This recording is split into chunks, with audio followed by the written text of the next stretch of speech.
Well, I'm sure by now you've all heard about how Bud Light chose Dylan Mulvaney to be the face of the brand. And a lot of people don't really like Dylan Mulvaney's kind of over the top, some would say grotesque, hyper stereotype of a woman.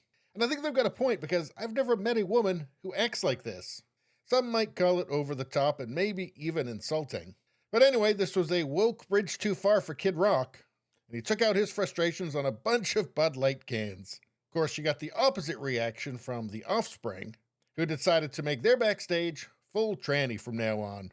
Because in 2023, punk rock is whatever the ladies on The View like. But what was behind all of this? What's the story behind the story? Well, let's find out, because there's a video here of the Bud Light VP of Marketing.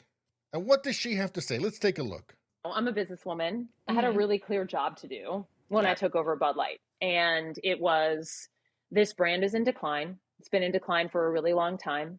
And if we do not attract young drinkers to come and drink this brand, there will be no future for Bud Light. So I had this. Okay, let's hold on right there. Well, there's an article from 2020, and this is about the most popular beer brands in America. And as you can see, Bud Light is the most popular.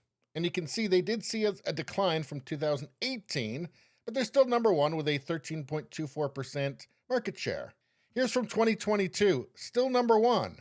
Like, they're still doing incredibly well. So it seems like maybe she's exaggerating a little bit, and she's motivated by something else, perhaps some ideology that she might have been brainwashed into in some institution. Who knows? So I had this super clear mandate. It's like we need to evolve and elevate this incredibly iconic brand. And what I brought to that was a belief in, okay, what does evolve and elevate mean? It means inclusivity. It means shifting the tone.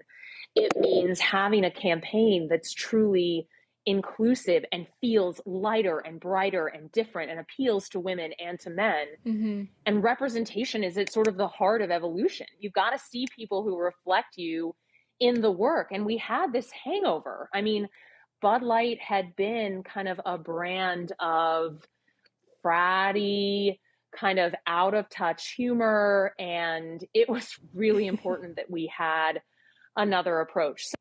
Okay, so fratty, out of touch humor.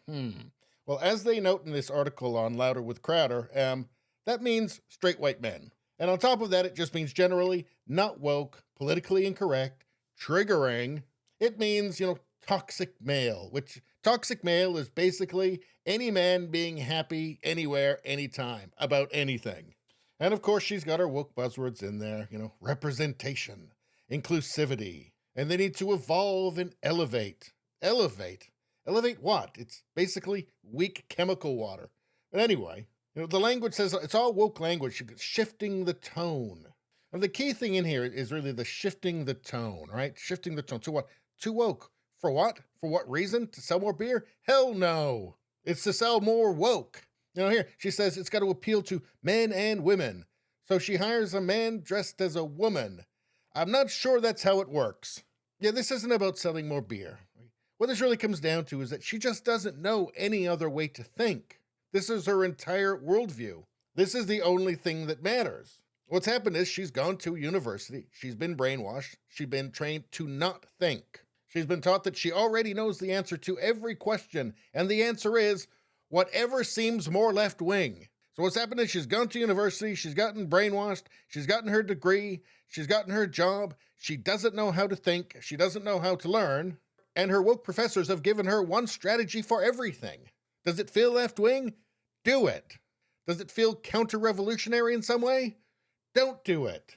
That's how you get this out of touch with reality. That's how you get Bud Light's VP of Marketing derisively talking about their customer base as being fratty and having out-of-touch humor. And what people really need to do if they don't like this is evolve into not buying their product anymore. And then maybe her job will evolve into not being a job anymore, and maybe then they'll stop insulting their customers. Anyway, please subscribe, like, and share. Sharing really helps me out. I thank you for that. I've also been demonetized on YouTube. You know what? Feel free to join me on Rumble. It seems like they don't hate their own creators there.